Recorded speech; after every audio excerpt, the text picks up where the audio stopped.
नमस्कार। आगामी लोकसभा निवडणुकीच्या पार्श्वभूमीवर महाविकास आघाडीत कोणत्या मतदारसंघातून कोणत्या पक्षाचा उमेदवार असणार याबाबत अजून कोणताही निर्णय झाला नाही। अशात अनेक असे मतदारसंघ आहेत ज्यावर एकाच वेळी आघाडीतील दोन पक्षांकडून दावा केला जात असल्याने निर्णय होऊ शकला नाही।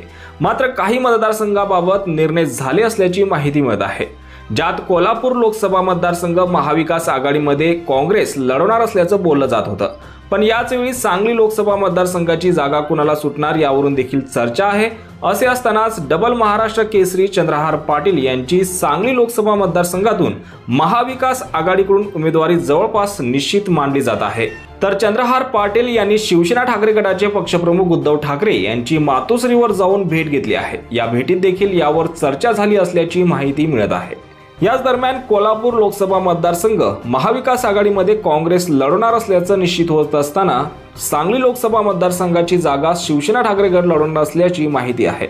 याच पार्श्वभूमीवर चंद्रहार पाटील यांनी शिवसेना ठाकरे गटाचे पक्षप्रमुख उद्धव ठाकरे यांची भेट घेतली आहे। चंद्रहार पाटील यांच्या उमेदवारीला वंचित बहुजन आघाडीने सुद्धा पाठिंबा दिला आहे। यावर तुम्हाला काय वाटतं? तुमची प्रतिक्रिया कमेंट बॉक्समध्ये नक्की कळवा आणि असेच राजकीय घडामोडी पाहण्यासाठी चॅनलवर नवीन असाल तर सबस्क्राइब करून बेल आयकॉन दाबून विसरू नका। धन्यवाद।